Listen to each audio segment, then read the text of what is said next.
प्यारे बच्चों, जय हिंद। स्वागत है आपका अपने GS global study YouTube channel में।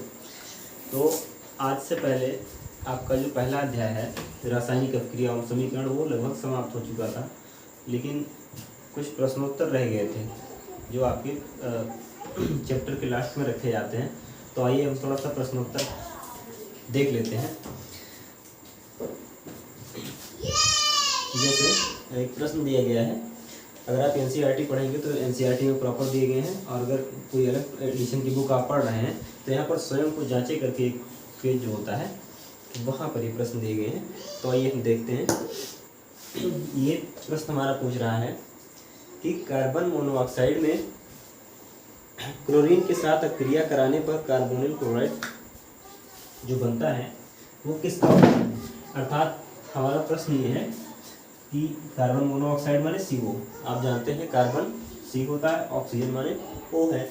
अगर यहाँ पर 2 होता तो हम लिखते कार्बन डाइऑक्साइड। डाई मतलब होता है 2 बच्चे, मोनो मतलब होता है 1, डाई माने 2, ट्राई मतलब 3, टेट्रा माने 4, पेंटा हेक्सा हेप्टाइड ऐसे तमाम गिनतियाँ होती हैं रसायन की भाषा में। तो आइए, कार्बन मोनोऑक्साइड है। कार्बन मोनोऑक्साइड का क्लोरीन के साथ क्या होता है, रिएक्शन होता है। क्लोरीन के साथ रिएक्शन होता है।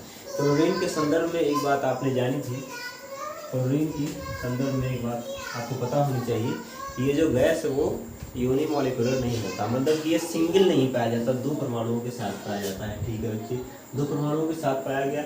अब ये हम एरो लगा देते हैं, मतलब हमारा रिएक्शन इधर रिएक्टेंट है, इधर हमारा प्रोडक्ट बन जाएगा।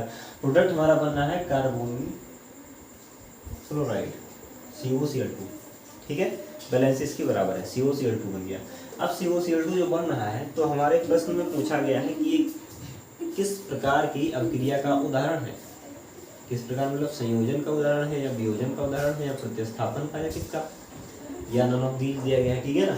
तो आप ये जानते हैं कि जब एक प्रोडक्ट, एक रिएक्टेंट दूसरा रिएक्टेंट मिलकर के एक ही प्रोडक्ट बना देता है तो इसे हम कहते हैं संयोजन। संयोजन रिएक्शन ना, संयोजन अभिक्रिया हो, संयोजन अभिक्रिया है। ठीक है, तो पहला हमारा हो जाएगा संयोजन अभिक्रिया।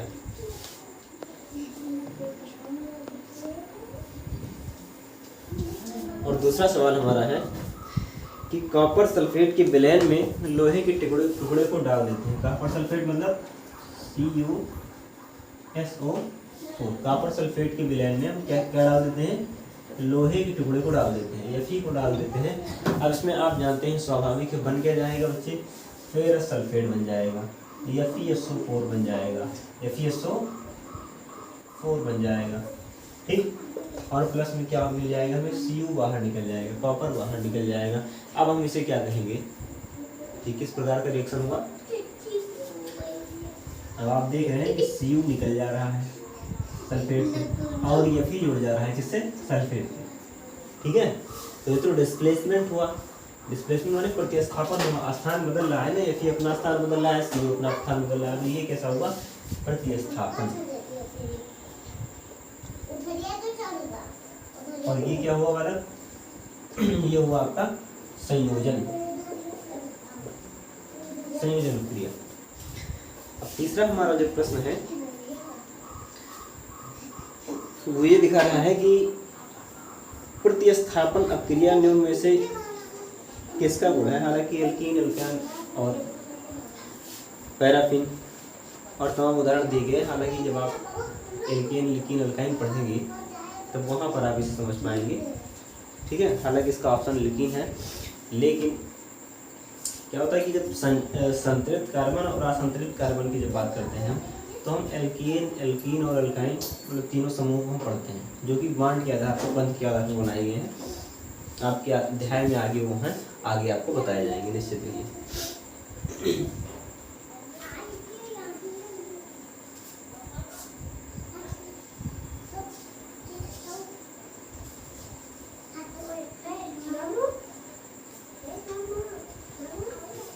देखिए, एक अभिक्रिया,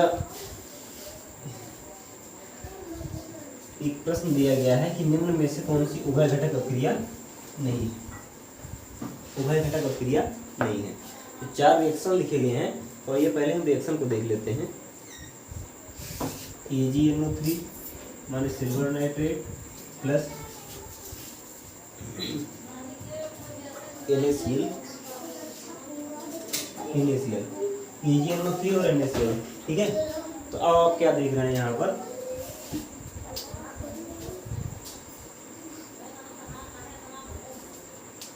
सॉरी, AgNO3 और NaCl। तो आप यहाँ देख पा रहे हैं कि AgCl निकल जा रहा है, अलग हो जा रहा है AgOCl, ठीक है।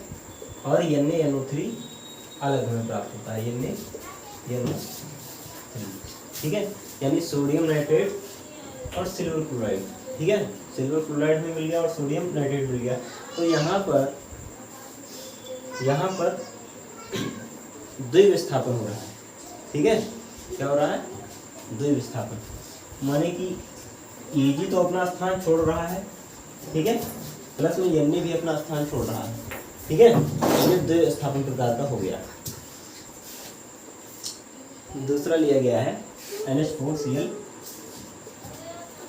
यानी अमोनियम क्लोराइड।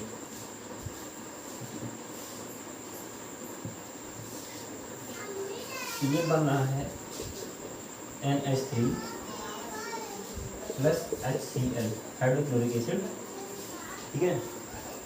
हाइड्रोक्लोरिक एसिड और अमोनियम क्लोराइड से बनना है। तो आपने क्या जाना कि यहाँ रिएक्टेंट कितना है, एक है बच्चे, रिएक्टेंट कितना है, एक है, और प्रोडक्ट कितने हैं, एक और एक, दो हैं। प्रोडक्ट कितने हैं, दो हैं। तो ये कैसी क्रिया हुई, ये तो संयोजन हुआ, ये क्या हुआ, ये तो संयोजन हुआ। अब इसमें क्या हो रहा है, इसमें संयोजन और वियोजन दोनों हो रहा है, ठीक है। संयोजन प्लस वियोजन, यानी इसी को हम कहते हैं द्विविस्थापन। द्विविस्थापन, ठीक है। ये क्रिया ऊपर वाली कैसी हुई, द्विविस्थापन, और नीचे वाली संयोजन, ठीक है।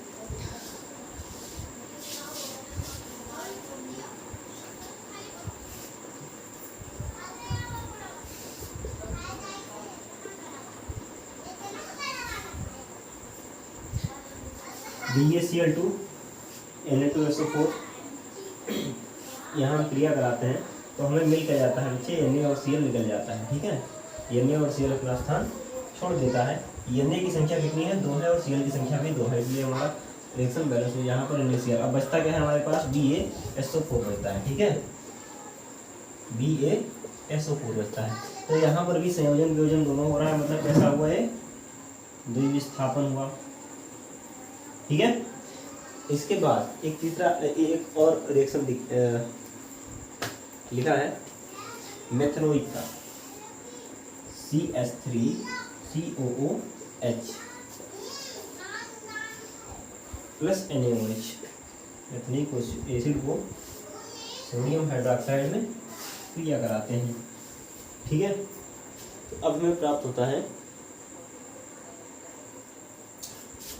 CH3COONA प्लस हाइड्रोजन हमारा निकल जाता है,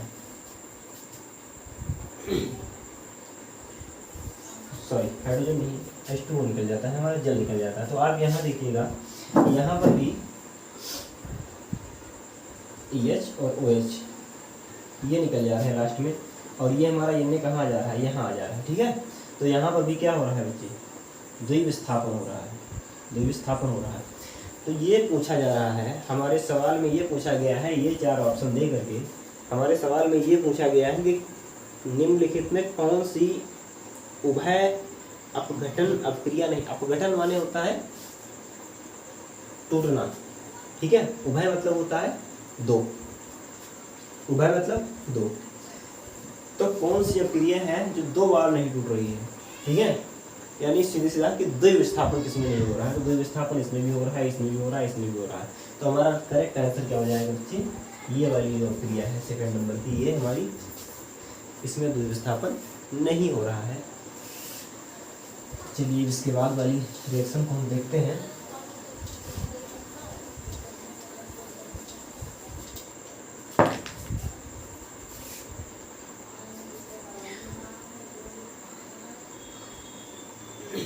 ये पूछा गया है कि ऊष्माशोषी अभिक्रिया क्या है। तो आप ये देखिए, आप ये जनरली जानते हैं कि ऊष्माशोषी हम उसे कहते हैं कि जो किसी अभिक्रिया को होने के लिए अगर हम उसे ऊष्मा दे रहे हैं, ठीक है, ज़्यादातर क्रियाओं में ऐसा ही होता है कि हम उसे ऊष्मा देते हैं, तो ये अभिक्रिया क्या हो जाती है, ऊष्माशोषी हो जाती है। मतलब किसी रिएक्टेंट को हम ऊष्मा दे रहे हैं, हीट कर रहे हैं, तब ये ऊष्माशोषी हो जाती है। अधिकांश अभिक्रियाएं आपकी, अधिकांश ज़्यादातर रिएक्शन आपके ऐसे ही होते हैं, ऊष्माक्षेपी बड़े कम होते हैं। इसके बाद में अति लघुत्तरीय प्रश्न दिया गया है, ठीक है। अति लघुत्तरीय प्रश्न में ये निशान दर्शाया गया है कि ये निशान जो है रिएक्शन के बीच में निशान क्या दर्शाता है। तो पहले तो ये समझ लीजिए, देखिए पहले तो ये समझिए कि रिएक्शन के बीच में ये निशान क्या दर्शाता है। ये निशान दर्शाता है एरो का, ठीक है। मतलब ये निशान कह रहा है कि इधर हमारे अभिकारक है, इधर हमारे क्या है, उत्पाद है। तो ये अभिक्रिया हो रही है, अभिक्रिया हो रही है, और ये दर्शाता है माने रिएक्टिंग, ठीक है। क्या दर्शाता है, रिएक्टिंग, ठीक है। अभिक्रिया हो रही है, रिएक्टिंग को दर्शाता है। और अगर ऐसा सिंबल मिल जाए आपको तो हम इसको कहते हैं बाई डायरेक्शनल रिएक्शन, ठीक है। बाई डायरेक्शनल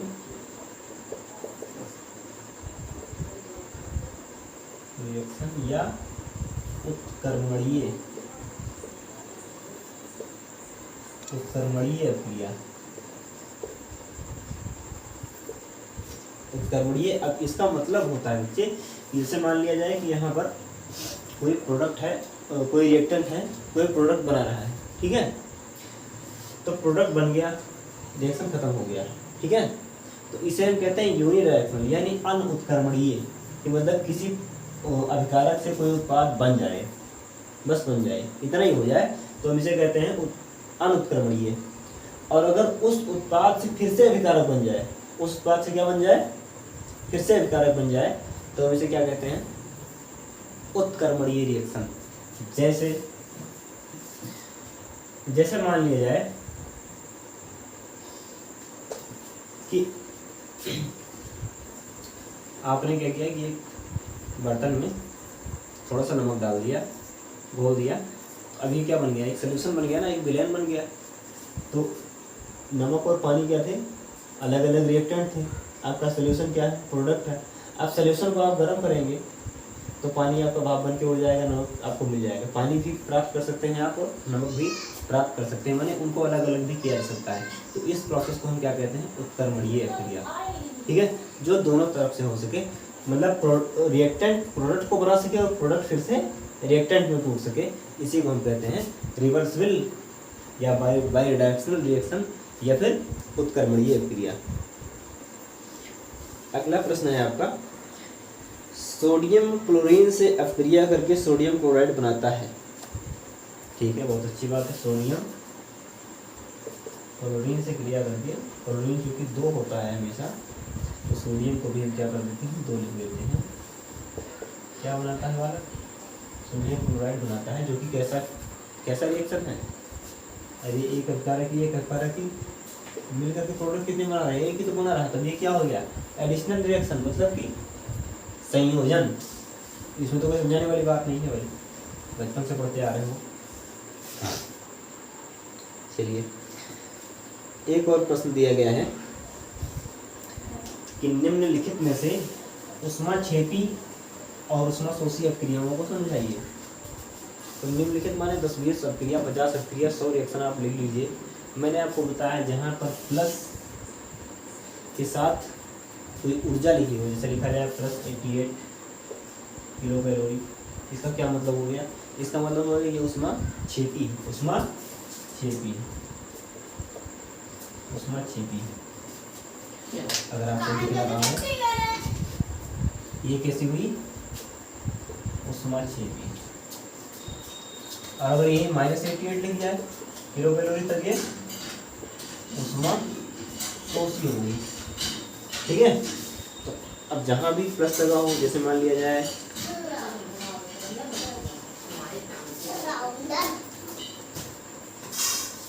क्योंकि भैया नाइट्रोजन हमारा गैस है, नाइट्रोजन अकेले नहीं रहता। ठीक है, N2 हो गया और 3H2। ठीक है, ये रिएक्शन बैलेंस करने के लिए हमने H2 लगाया है।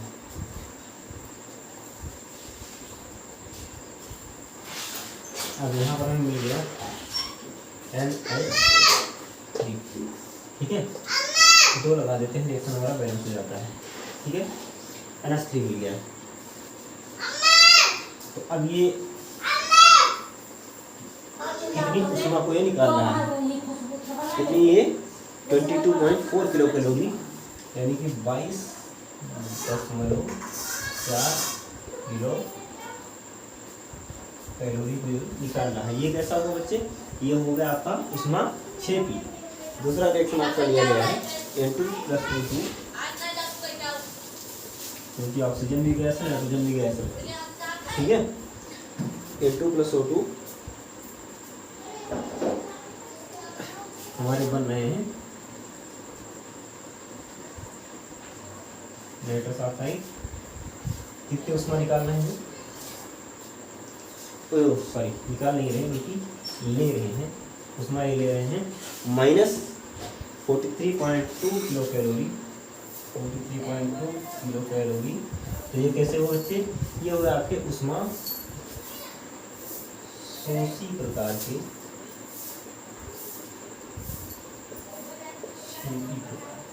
ठीक है, ऊष्मा शोषी प्रकार के ये हुए। जैसे मान लीजिए कार्बन है, ऑक्सीजन के साथ क्रिया करता है, CO2 बनाता है, 94 किलो कैलोरी ऊष्मा निकाल रहा है। तो ये कैसा हुआ, ऊष्मा क्षेपी हुआ। ठीक, मतलब आप पहचान सकते हैं इजीली, अगर रिएक्शन होने के बाद में हीट दिया गया है तब। इसके बाद में एक लघुत्तरीय प्रश्न आता है। लघुत्तरीय प्रश्न में पूछा गया है पहला कि भौतिक अपक्रिया और रासायनिक अपक्रिया में अंतर क्या है, जो कि आपको पता भी होना चाहिए, क्योंकि आप रासायनिक अपक्रिया उसके समीकरण पढ़ रहे हैं, तो आपको यही पता होना चाहिए कि भौतिक अपक्रिया क्या है। रासायनिक अपक्रिया मतलब किसी भी पदार्थ के आणविक परिवर्तन रासायनिक अपक्रिया कहलाते हैं। ठीक है, और बिना किसी पदार्थ के आणविक परिवर्तन हुए, ठीक है, मतलब किसी भी पदार्थ के किसी अणु में कोई परिवर्तन ना हो और पूरे पदार्थ की अवस्था बदल जाए, तो हम इसको भौतिक अपक्रिया कहते हैं। जैसे मान लिया जाए ये किसका फार्मूला है, आपने पढ़ा होगा, ये किसका फार्मूला है बच्चे, ये है वाटर का। ठीक है, जल का फार्मूला ये है, लेकिन ये जल का भी फार्मूला है, बर्फ का भी फार्मूला है। ठीक है, और भाप का भी फार्मूला है। क्या है, भाप का। भाप भी तो पानी से ही बनता है, पानी को गर्म करते हैं। तो अब देखो, ये है तो H2O, ठीक है, जब ये लिक्विड है तो हम इसे कहते हैं वाटर। ठीक है, सॉलिड है तो हम इसे कहते हैं आइस।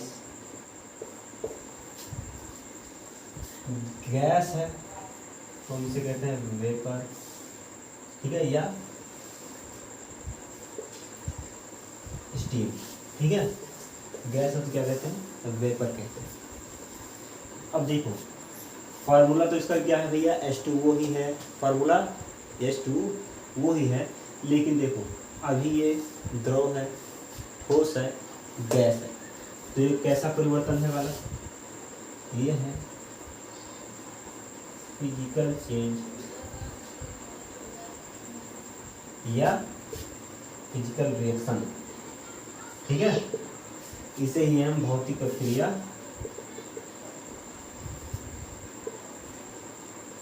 कहते हैं।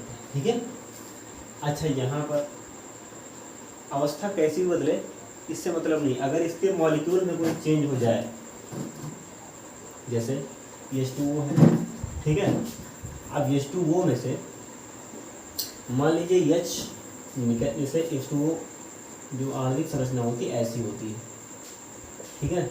अब यहाँ से कोई एक एच निकल जाए, मान लो यहाँ से कोई एक एच निकल जाए तो ओ के ऊपर माइनस आ जाएगा और एच के ऊपर प्लस आ जाएगा। ठीक है। अब भले ही ये पानी ही रहे लेकिन इसका फार्मूला बदल गया। अब ये क्या होगा, अब हम इसे कहेंगे रासायनिक परिवर्तन या रासायनिक अभिक्रिया।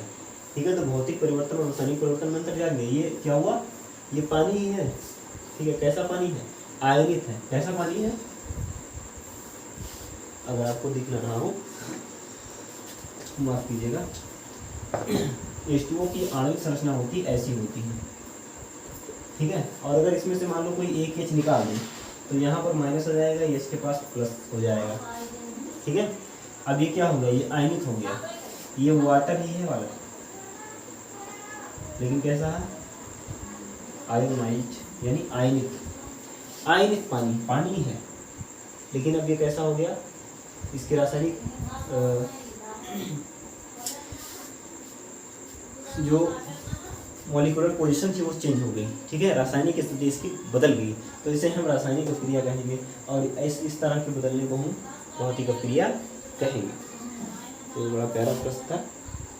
इसके बाद एक और प्रश्न दिया गया है आपको कि निम्नलिखित अभिक्रियाओं के प्रकार बताइए। निम्नलिखित अभिक्रियाओं के प्रकार बताइए जो कि आप बहुत ही आसानी से बता सकते हैं। पहले लिखने दिया जाए फिर निम्नलिखित के बताएंगे। ठीक है। जैसे मान लिया जाए Na है और Cl है। आप जानते हैं Cl अकेला नहीं रहता, इसलिए Na को भी दो करना पड़ेगा, तो NaCl हो गया हमारा। ठीक है। दो, ये कैसा हुआ भैया, संयोजन हुआ, बिल्कुल पक्का। ठीक है।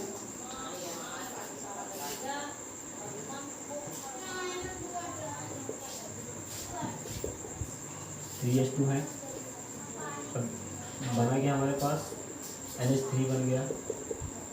कैसा है, संयोजन है, संयोजन है, संयोजन है। ठीक है। अभिक्रियाएं कौन से प्रकार की है, ये संयोजन अभिक्रिया है ऊपर वाली, ये भी संयोजन अभिक्रिया है। ठीक है। अमोनियम क्लोराइड है NH4 Cl, NH4Cl।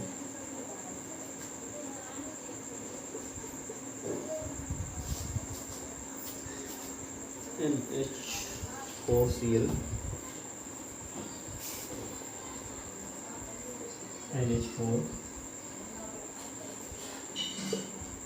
Plus Cl minus. ठीक है। अब ये कैसी, देखिए ये तो वियोजन हो गया अभी। ठीक है। वियोजन हो गया।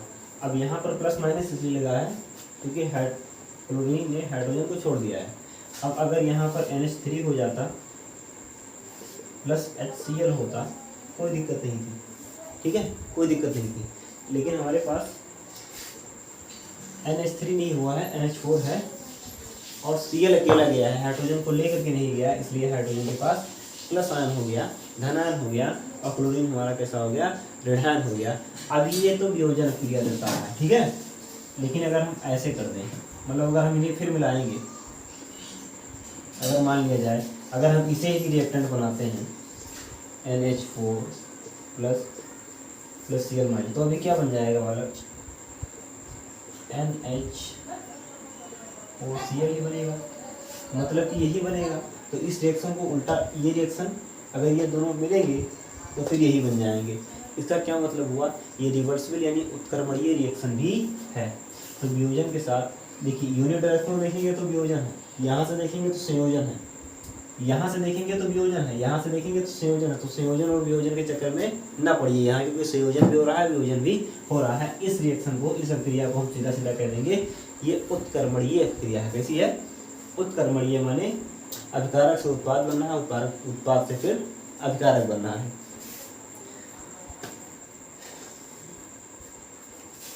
AgNO3,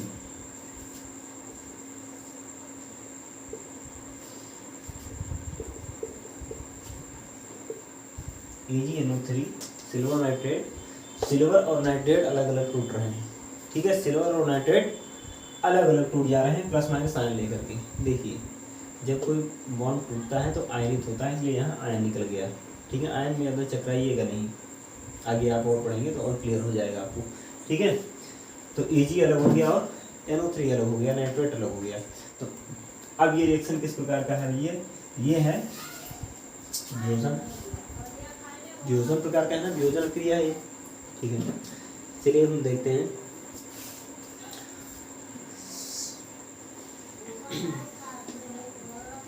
CaCO3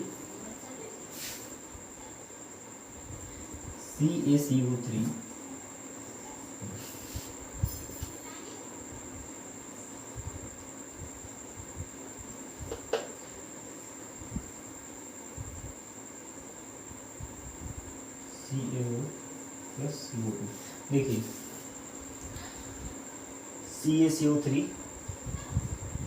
को हम गर्म करते हैं, ये डेल्टा साइन किसका है, गर्म करने का है ना। डेल्टा हम कब लगाते हैं, जब हम किसी चीज़ को गर्म करते हैं, गर्म करने हीट का सिंबल है डेल्टा। तो हम हीट करते हैं तो हमारा क्या मिलता है, CaO मिलता है, यानी कैल्शियम ऑक्साइड मिलता है, और कार्बन डाइऑक्साइड मिलता है। कैल्शियम ऑक्साइड और कार्बन डाइऑक्साइड मिलता है तब गर्म करने पर। तो गर्म करते हैं मतलब हम इसको उष्मा दे रहे हैं ना, तो ये कैसा, ये रिएक्शन कैसा हो गया, उष्मा शोषी प्लस कैसा है, वियोजन, उष्मा शोषी और वियोजन क्रिया है ये, ठीक है। अब एक रिएक्शन हमारा और है,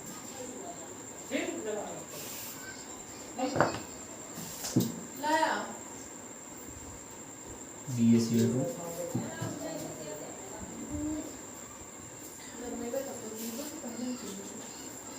Na2SO4, BaCl2 Na2SO4। अब यहाँ पर हमारा BaSO4 प्लस NaCl, ठीक है, मिल जा रहा है। अब देखिए यहाँ पर विस्थापन एक नहीं हो रहा, दो विस्थापन हो रहे हैं, ठीक है। BaSO4 के साथ मिल जा रहा है, ठीक है, और NaCl के साथ मिल जा रहा है। तो यहाँ विस्थापन कितने हो रहे हैं, दो विस्थापन हो रहे हैं, संयोजन और वियोजन दोनों में हो रहे हैं, क्योंकि दो विस्थापन हो रहे हैं, दो विस्थापन।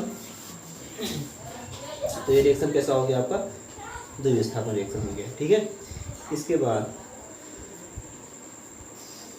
एक और बहुत महत्वपूर्ण क्रिया,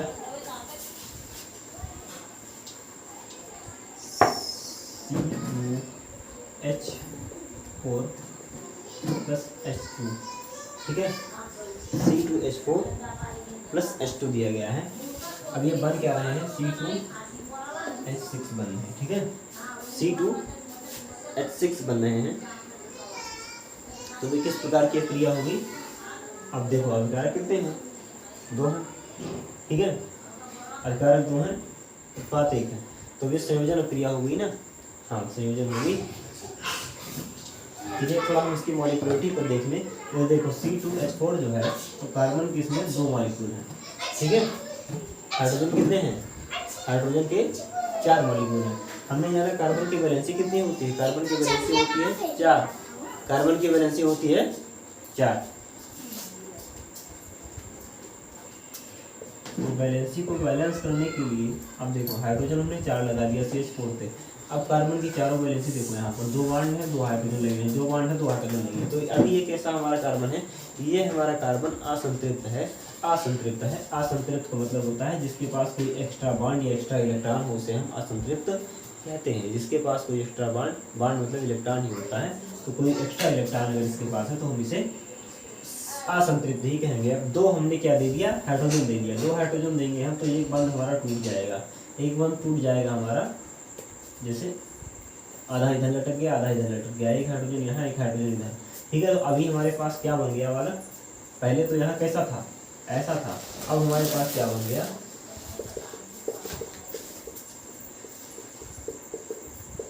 ध्यान रखिएगा ये बंद नहीं टूटेगा, ठीक है। ये तो आपकी चेन श्रृंखला ही टूट जाएगी। जैसे आपके साइकिल का चेन टूट जाए तो फिर साइकिल आगे नहीं बढ़ती, वैसे अगर कार्बन के बीच का चेन टूट जाता है तो फिर मॉलिक्यूल आगे नहीं बढ़ता। ठीक है, तो ये कैसे किस प्रकार का रिएक्शन हो गया, संयोजन क्रिया हो गई। ठीक है, इसके बाद एक और अक्रिया दी गई है,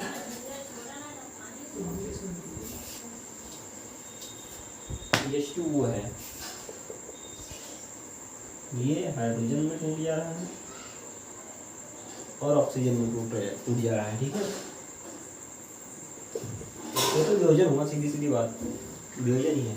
ठीक है, इसमें कोई दिमाग लगाना नहीं। तो अब थोड़ा दीर्घ उत्तरीय प्रश्न पर हम आते हैं। दीर्घ उत्तरीय प्रश्न पर, जो कि केवल 2 ही दिए गए हैं। अगर आपके पास कोई प्रश्न हो तो आप कमेंट बॉक्स में जरूर हमसे पूछ सकते हैं। तो अब यह दिया गया है कि रासायनिक अभिक्रिया क्या होती है, कारण सहित व्याख्या करिए। ठीक है, तो इसको यूँ समझिए कि जब भी किसी पदार्थ के सबसे छोटी संरचना में फेरबदल होता है, ठीक है, या सबसे छोटी संरचना क्या होती है, परमाणु होती है ना, तो किसी भी पदार्थ के परमाणु में जब परमाणु की स्थिति बदल जाती है तब इसे हम रासायनिक अभिक्रिया कहते हैं।